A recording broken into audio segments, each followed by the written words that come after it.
ओम शांति। आज 13 अगस्त 2023। आज अव्यक्त बाप दादा की मुरली के अनमोल मधुर महावाक्य हैं। रिवाइज कोर्स है 6 अप्रैल 1995। अव्यक्त बाप दादा की मुरली का टाइटल है प्योरिटी की रूहानी पर्सनैलिटी की। प्योरिटी की रूहानी पर्सनैलिटी की स्मृति स्वरूप द्वारा माया जीत बनो। आज स्नेह के सागर बाप दादा, आज स्नेह के सागर बाप दादा चारों ओर के सर्व स्नेही बच्चों को देख रहे हैं। सर्व स्नेही बच्चों को देख रहे हैं। हर एक स्नेही बच्चों के मूरत में रूहानी पर्सनैलिटी की झलक देख रहे हैं। बाहर के रूप में तो साधारण पर्सनैलिटी वाले हैं, लेकिन रूहानी पर्सनैलिटी में सबसे नंबर 1 है। दुनिया में अनेक प्रकार की पर्सनैलिटीज गाई जाती हैं। शरीर की भी पर्सनैलिटी, कोई विशेषता की भी पर्सनैलिटी और कोई विशेष पोजीशन की भी पर्सनैलिटी। लेकिन आप सबके चेहरे पर चलन में कौन सी पर्सनैलिटी है? प्योरिटी की पर्सनैलिटी, प्योरिटी ही पर्सनैलिटी है। जितना जितना जो प्योर है उतनी उनकी पर्सनैलिटी ना सिर्फ दिखाई देती है लेकिन अनुभव होती है। सभी अपने रूहानी पर्सनैलिटी को अनुभव करते हो। आप जैसी पर्सनैलिटी सतयुग से अब तक कोई की है?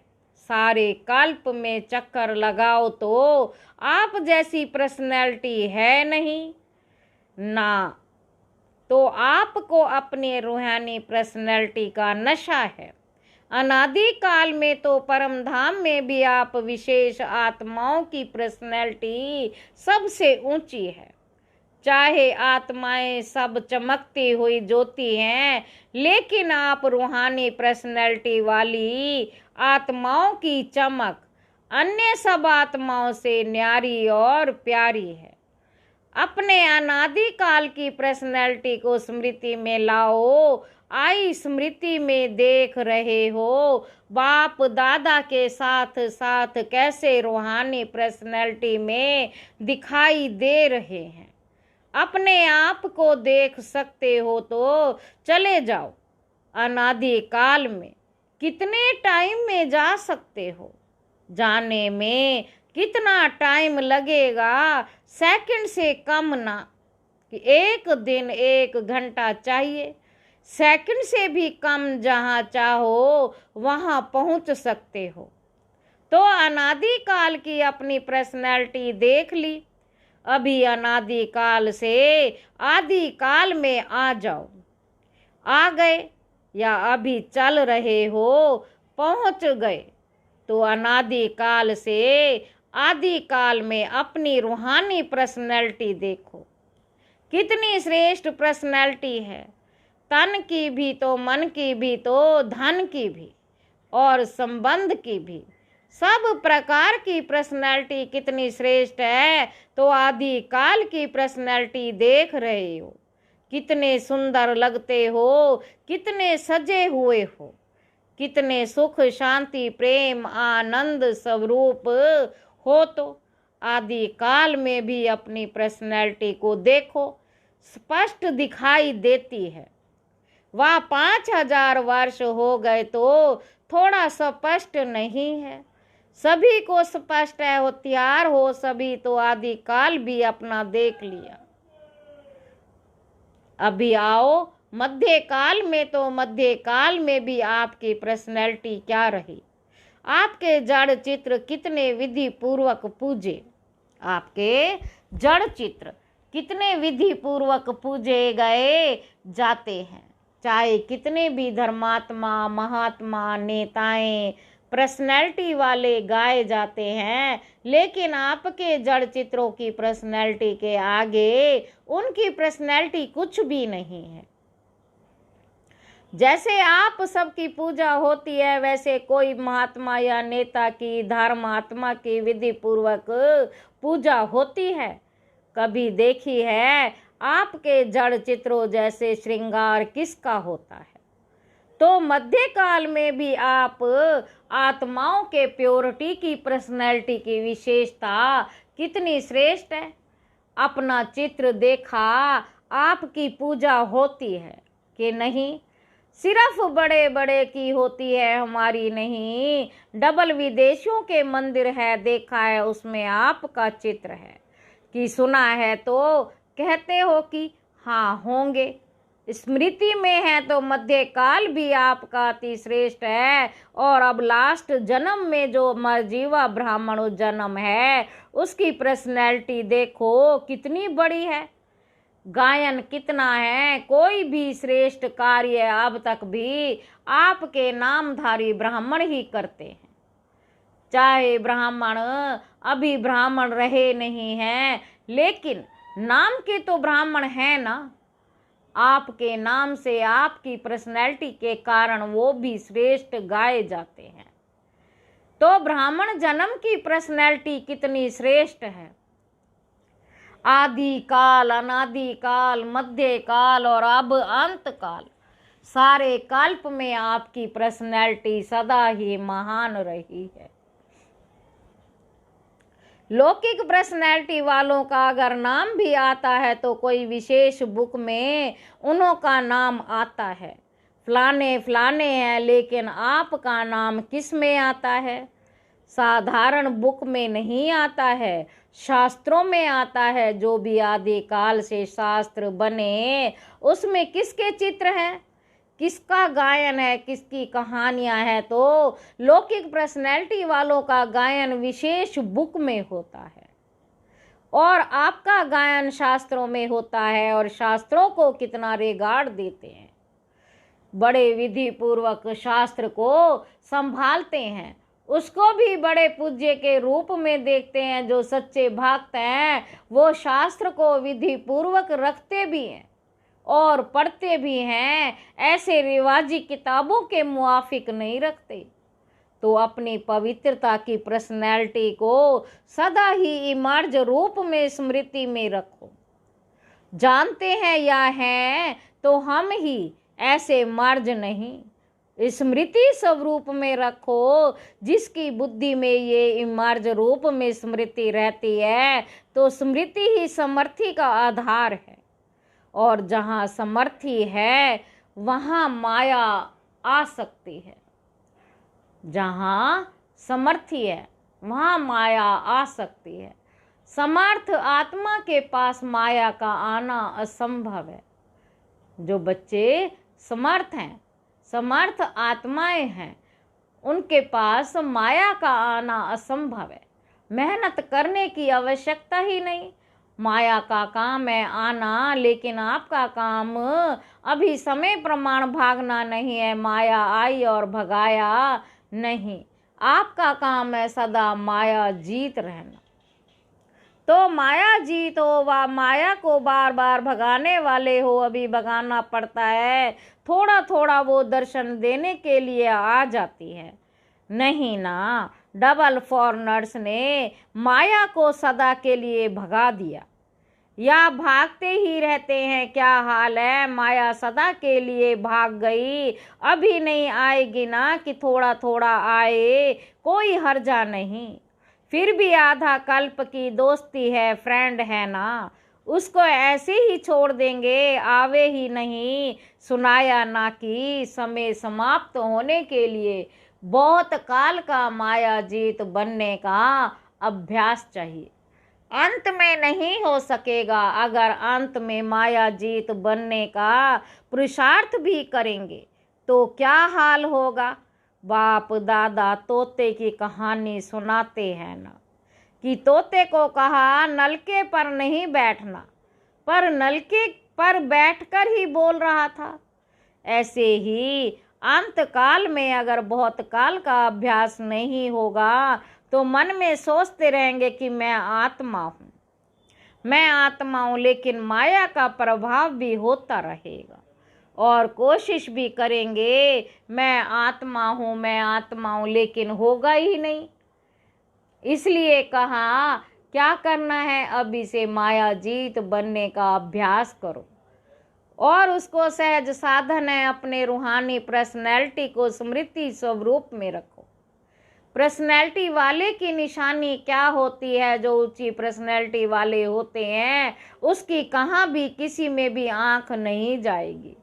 ये ऐसा है, ये ऐसा है, ये ऐसा करता है, ये कैसे करती है, मैं क्यों ना करूं, मैं क्यों नहीं करूं, मैं क्यों नहीं कर सकती हूं, कर सकता। दूसरे की प्राप्ति में आंख नहीं जाएगी। क्यों? रूहानी पर्सनैलिटी वाला सर्व प्राप्तियों से संपन्न है, स्वभाव में भी संपन्न है, संस्कार में भी संपन्न और संबंध संपर्क में भी संपन्न, भरपूर।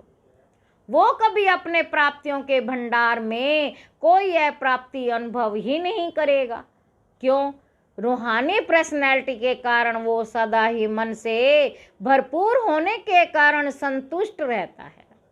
आंख दूसरे की प्राप्ति में तब जाती है जब अपने में अप्राप्ति अनुभव करते हो। तो कोई अप्राप्ति है क्या? गीत क्या गाते हो? अप्राप्त नहीं कोई वस्तु ब्राह्मणों के खजाने में, अप्राप्त नहीं कोई वस्तु ब्राह्मणों के खजाने में। ये गीत मुख से नहीं मन से गाते हो ना। जो गाते हैं वो हाथ उठाओ। अच्छा, डबल विदेशी भी गीत गाते हो। अच्छा, बाप दादा आज चारों ओर के बच्चों की प्योरिटी की पर्सनैलिटी चेक कर रहे थे। प्योरिटी की परिभाषा को भी अच्छी तरह से जानते हो। प्योरिटी सिर्फ ब्रह्मचार्य व्रत नहीं, ब्रह्मचार्य व्रत में तो आजकल के सर्कमस्टेंस अनुसार कई अज्ञानी भी रहते हैं। ज्ञान से नहीं लेकिन हालातों को देखकर। कोई भक्त भी रहते हैं, वो कोई बड़ी बात नहीं, लेकिन प्योरिटी को सारे दिन में चेक करो। पवित्रता की निशानी है स्वच्छता, सत्यता। अगर सारे दिन में, चाहे उठने में, चाहे बैठने में, चाहे बोलने में, चाहे सेवा करने में, चाहे स्थूल सेवा की व सूक्ष्म सेवा की, लेकिन अगर विधि पूर्वक नहीं की, विधि में भी अगर जरा सा अंतर रह गया तो वो भी स्वच्छता अर्थात पवित्रता नहीं। व्यर्थ संकल्प भी अपवित्र है। क्यों? आप सोचेंगे कि हमने पाप तो किया ही नहीं, किसको दुख तो दिया ही नहीं, लेकिन अगर व्यर्थ चला, समय गया, संकल्प गया, संतुष्टता गई, तो आपके पवित्रता की फाइनल स्टेज की डिग्री में फर्क पड़ जाएगा। 16 किला कला नहीं बन सकेंगे, 15 किला, 14 कला, 15.5 कला नंबर वार हो जाएगा। तो अपवित्रता सिर्फ किसको दुख देना या पाप कर्म करना नहीं, लेकिन स्वयं में सत्यता, स्वच्छता विधि पूर्वक अगर अनुभव करते हो तो पवित्र हो। निकल गया, बोलना नहीं था लेकिन बोल लिया, तो इसको क्या कहेंगे? मालिक है। इसलिए अमृत वेले से लेकर रात तक अपने संकल्प, बोल, कर्म, सेवा सबको चेक करो। मोटे रूप से नहीं चेक करो। अगर मोटे रूप से चेक करेंगे तो देखो, चंद्रवंशी को मोटी निशानी तीर कमान दिया है और सूर्यवंशी को कितनी छोटी सी मुरली दे दी है। मुरली कितनी हल्की है और तीर कमान कितना मेहनत का है। पहले तो निशाना लगाते रहो, दूसरा बोझ उठाते रहो और मुरली देखो, नाचो, गाओ, हंसो, खेलो। तो इसलिए मोटे रूप से ना पुरुषार्थ का रखो, ना चेकिंग का रखो। अभी महीन बुद्धि बनो, क्योंकि समय समाप्त अचानक होना है, बताकर नहीं होना है। बाप दादा ने तो पहले ही कह दिया है, कोई उल्हाड़ा नहीं देना। बाबा आपने बताया क्यों नहीं? बाप कभी भी टाइम कॉन्शियस नहीं बनाएगा। अभी पूरा डायमंड बना है या ना, ये वादा किया है ना। डायमंड जुबली मनानी है या डायमंड बनना है, क्या करना है? बनना भी है और मनाना भी है। बाबा कहते डायमंड बनना है, क्या करना है? डायमंड जुबली मनानी है, मनाना भी है, बनना भी है, दोनों साथ साथ करना है। तो बाप दादा अगले वर्ष में चेक करेंगे वायदा निभाया या सिर्फ मुख मीठा किया तो कौन है। सिर्फ बोलने वाले हो या निभाने वाले हो। अच्छा देखो टीवी में आप सबका फोटो आ रहा है, फिर बदल नहीं जाना। मैं था ही नहीं, मैंने नहीं कहा था। बनना तो अच्छा है ना, तो जो अच्छी बात है उसको जल्दी करना चाहिए या देरी से? जल्दी करना चाहिए ना। सेकंड में एवर रेडी बन सकते हो, सेकंड में अशरीरी बन सकते हो कि युद्ध करनी पड़ेगी? नहीं, मैं शरीर नहीं हूं, मैं शरीर नहीं हूं। ऐसे तो नहीं ना सोचा और हुआ। सोचना और स्थित होना बाप दादा ने कुछ मिनटों तक ड्रिल कराए। अच्छा लगता है ना? तो सारे दिन में बीच बीच में ये अभ्यास करो। कितने भी बिजी हो लेकिन बीच बीच में 1 सेकंड भी अशरीरी होने का अभ्यास अवश्य करो। इसके लिए कोई नहीं कह सकता मैं बिजी हूँ। 1 सेकंड निकालना ही है, अभ्यास करना ही है। अगर किसी से बातें भी कर रहे हो, किसी के साथ कार्य कर रहे हो, तो उनको भी 1 सेकंड ये ड्रिल कराओ। क्योंकि समय प्रमाण ये अशरीरीपन का अनुभव, ये अभ्यास जिसको ज़्यादा होगा वो नंबर आगे ले लेगा। क्योंकि सुनाया कि समय समाप्त अचानक होना है। अशरीरी होने का अभ्यास होगा तो फौरन ही समय की समाप्ति का वाइब्रेशन आएगा। इसलिए अभी से अभ्यास बढ़ाओ। ऐसे नहीं अगले साल में डायमंड जुबली है तो अब नहीं करना है, पीछे करना है। जितना बहुत काल एंड करेंगे उतना राज्य भाग्य की प्राप्ति में भी नंबर आगे लेंगे। अगर बीच बीच में ये अभ्यास करेंगे तो स्वतः ही शक्तिशाली स्थिति सहज अनुभव करेंगे।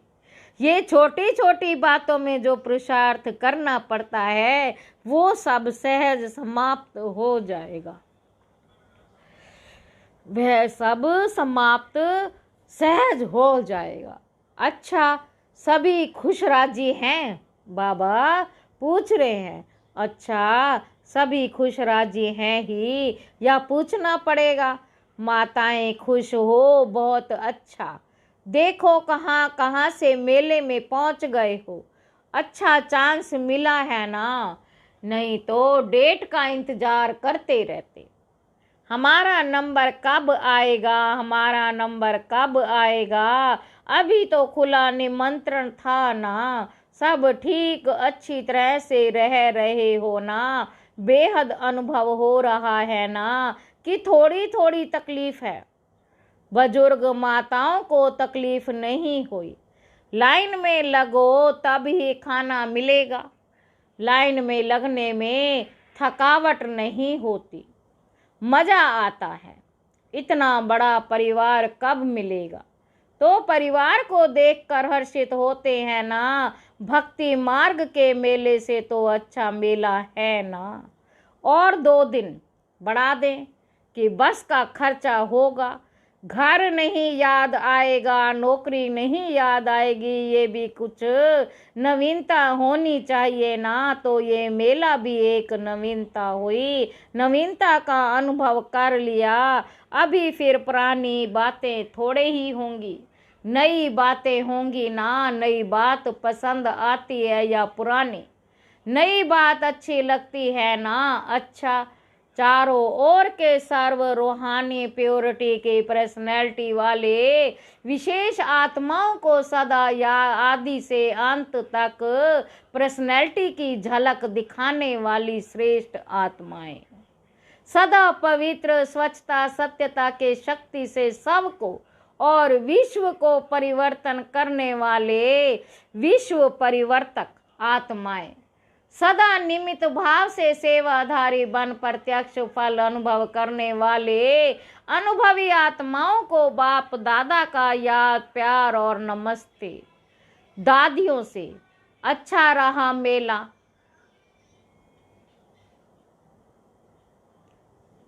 अच्छा रहा मेला, कोई तकलीफ तो नहीं हुई ना। सबके शुभ संकल्प और उमंग उत्साह के संकल्प से सफलता है ही।